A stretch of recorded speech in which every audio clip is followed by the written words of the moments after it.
Hello guys, welcome to all of you on our YouTube channel or website. Don't waste your time to check your steno script one by one for each error. Use our website www.stenoforall.com with auto checking facility or much more. All candidates are ready to write at a speed of 140 words per minute. This is our 8th dictation. All are ready to write. The breakthrough comes after turmoil in this space earlier this year when India halted exports after facing criticism for domestic supply bottlenecks as it contended with a devastating second wave of COVID-19. Around the same time, the US also invoked its Defense Production Act, effectively preventing the export of raw materials for vaccine manufacture in a bid to prioritize domestic production. With both countries now moving forward on their domestic vaccination program, albeit with the US still struggling to overcome vaccine hesitancy in certain states. The summit provided them a timely opportunity to take up long pending conversations on trade, defense, ties, and more. At the confluence of those two areas was the reaffirmation by Mr. Biden that India renamed a major defense partner, making it a key nation with which Washington could share information and strengthen cooperation in advanced military technologies, including, for example, a recent project to co develop air launched unmanned aerial vehicles. Issues of global concern, including the ongoing pandemic, climate change, technology cooperation, supply chains and security, and preserving a free and open Indo Pacific, were themes that came up at the Quad gathering. Following on the heels of the first virtual summit of the four leaders in March 2021, these meetings builds upon the intention of the Quad member nations India, the US, Australia, and Japan to ensure an Indo-Pacific region free from coercion and disputes solved in accordance with international law. While India has sought to dissociate its role as a member of the Quad from the recently announced Australia US UK partnership, there is little doubt that the creation of a fleet of nuclear powered submarines for Australia under the AUKUS framework will have significant and positive implications on India's strategic calculations regarding the Indo Pacific region. From New Delhi's perspective, health concerns and economic revival remain at the very apex of the policy agenda. This is a time for India to rapidly deepen cooperative initiatives with the US regarding vaccines and trade and continue engaging vigorously with the Quad for regional stability. That is the optimal strategy to navigate the uncertain global ecosystem that it now finds itself in.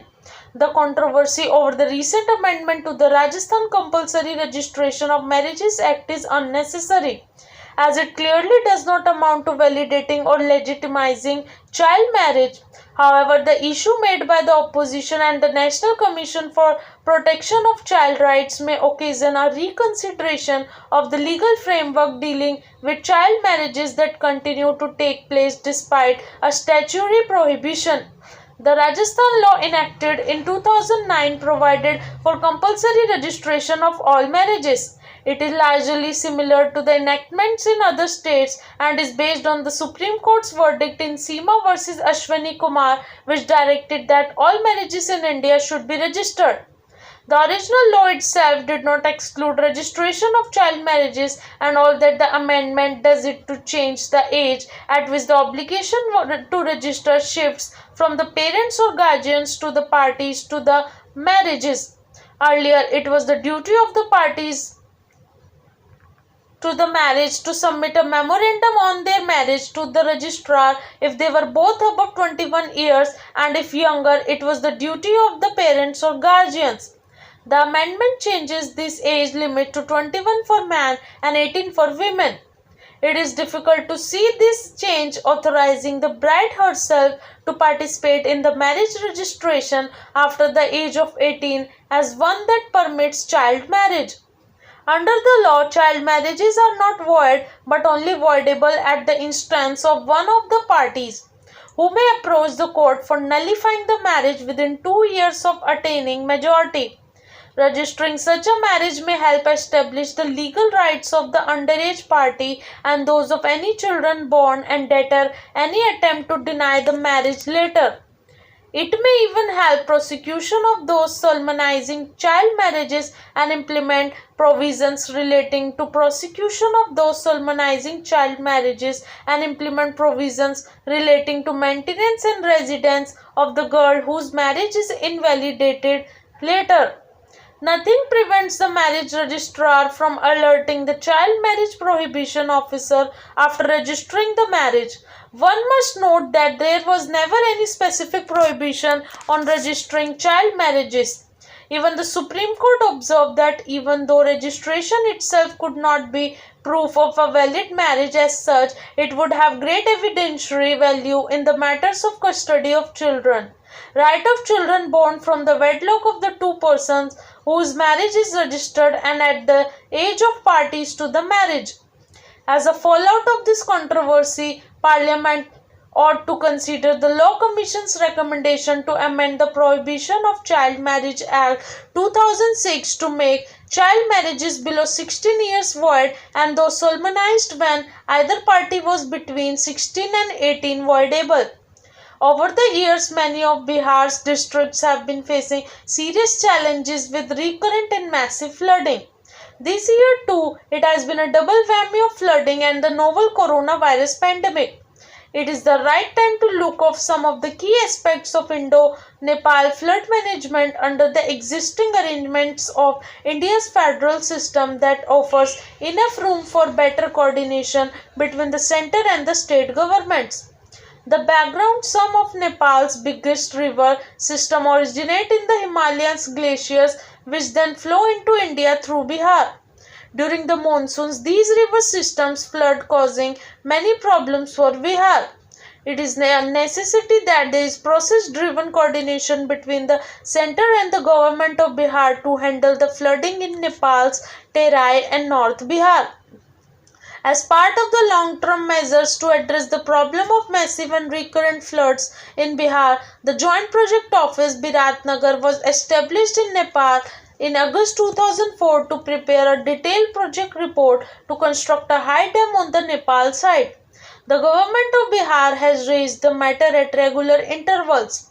The Central Water Commission, Ministry of Jal Shakti, Government of India convened a special meeting of the joint team of experts on February 10, 2020 at New Delhi to ascertain the status of the detailed project report. A group of officers formed by the CWC has to work on various aspects of the detailed project report and propose an action plan for its early completion. The Water Resources Department, Bihar, has repeatedly requested the MOGS to expedite the progress of the detailed project report. Despite the best efforts made by the government of Bihar, the task remains unaccomplished even after 17 years. The Minister of Water Resources Department, Bihar, Sanjay Kumar Jha, met the Minister of External Affairs, S. Jaishankar, in September 2020 to highlight long-standing water sharing issues with Nepal. The crucial matter of water sharing with Nepal has been flagged by India officially as well. What is evident is Nepal's lack of prompt reciprocation. It is essential that Nepal shows the required will to find a long-term solution with India in ending a perennial disaster. As in the existing India-Nepal Agreement on Water Resources, the state government is authorized to execute flood protection works up to critical stretches inside Nepal territory along the India-Nepal border. In recent years, all such flood protection works have led to be carried out in the face of increasing local resistance. Even during the COVID-19 pandemic, the Water Resources Department, Government of Bihar, was intensively engaged at two levels with local Nepalese authorities and through appeals to the central government for carrying out flood protection works in 2020. After sustained coordination between the center and the state and expedited interventions by India with Nepal, Kathmandu gave its conditional permission for manpower and machinery operation in the Nepal area of Kosi Basin. Accordingly, 21 out of the 21 works could be completed. Also, some progress was made to facilitate the smooth movement of manpower, machinery, and flood control materials across the Gandak and Kamla rivers situated on the Nepal side to carry out flood protection work during the flood period of 2020. But despite the requisite permission for movement on the Kosi barrage and associated embankments, the movement of departmental vehicles and work activities did not draw the attention of the Kosi Project Authority, Biratnagar, for various reasons. Since bilateral cooperation remains the fulcrum of water sharing and water management between the two countries, Nepal must play its part in assuring a sustainable way forward.